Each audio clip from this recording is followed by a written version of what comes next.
So'nggi kunlari bo'lsa-da tanani jizg'ana qilayotgan oftob yoz tarovatini berayotgan bir paytda ijtimoiy tarmoqlarda e'lon qilingan mana bu manzaralar uni ko'rgan kishi qalbini ushbu maftunkor go'shalar tomon yetaklamasdan qolmadi. Biz ham ushbu go'zallik taassurotlarini siz bilan bo'lishish istagida unda ko'rsatilgan manzil Dehqonobod tumanining Avjin qishlog'i tomon yo'l oldik. Bu qishloq haqida avval eshitmaganimiz tufayli uni topishimiz ham biroz mushkul kechdi. Adirlar tugab tobora tog' tomon yaqinlasharkanmiz. Chambil mahallasiga yetdik. Muddaomizni bilgan hokim yordamchisining yuziga biroz kulgu inarkan, maxsus mashinaga chiqishimizni so'radi. Yo'l-yo'lakay qishloq tabiatini o'zgacha g'urur bilan ta'riflab borayotgan hamrohlarimiz bizni qalin archazorlar tomon yetaklab borarkan, atrofga nazar tashlaymiz. Ko'zlarimiz biz suratlarda ko'rgan manzarani izlardi. Biroz yo'rga suruvini o'tlatib yurgan cho'ponlar oldida to'xtadik va shu yerda hamrohlarimizning sirli kulgusidagi ma'noni anglagandek bo'ldik.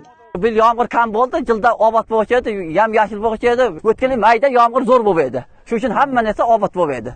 Garchi o'tgan yilgi manzaralar ortidan shuncha yo'l bosganimizni tushungan bo'lsak-da, atrofimizdagi go'zallik ko'ngilga taskin berardi. Biror soatlar tog'lar oralab yurib, Avjin qishlog'iga tushib bordik. Bu qishloq ham boshqa tog' qishloqlardan sira farq qilmasdi.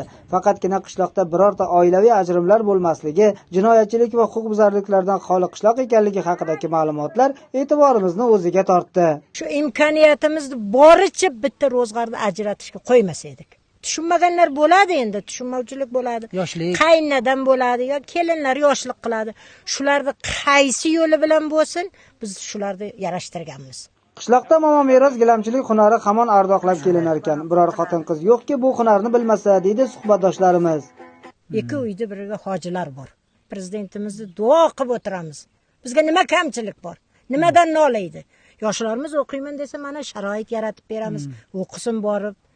Qishloq haqida eshitgan chog'imizdayoq uni nomi qiziqishimizni uyg'otgandi.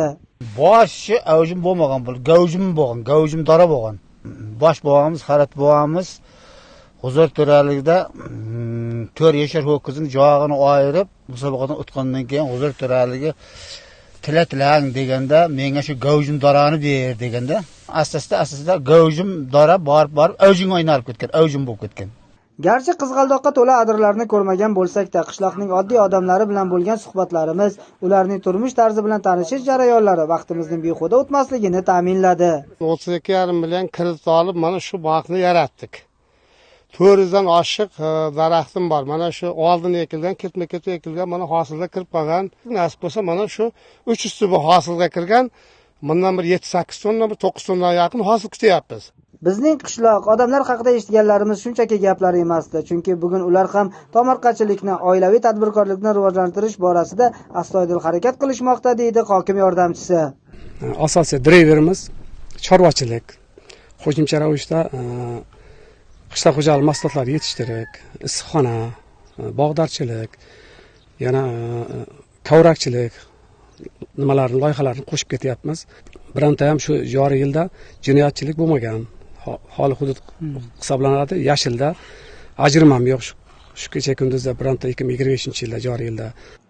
Olis tog'lar bag'rida bog' yaratayotgan bog'bon ham, suruvning ortida adir oralab yurgan cho'pon ham, ajdodlar merosini avlodlarga qoldirib kelayotgan nuroniylar, butun qishloq ahli o'tayotgan kunlarda mamnun yashayotganiga qishloqda o'tgan bir kunimiz davomida yana bir bor amin bo'ldik. Muhimi ular bugun o'z hayotlarini yanada mazmunli qilish harakatida.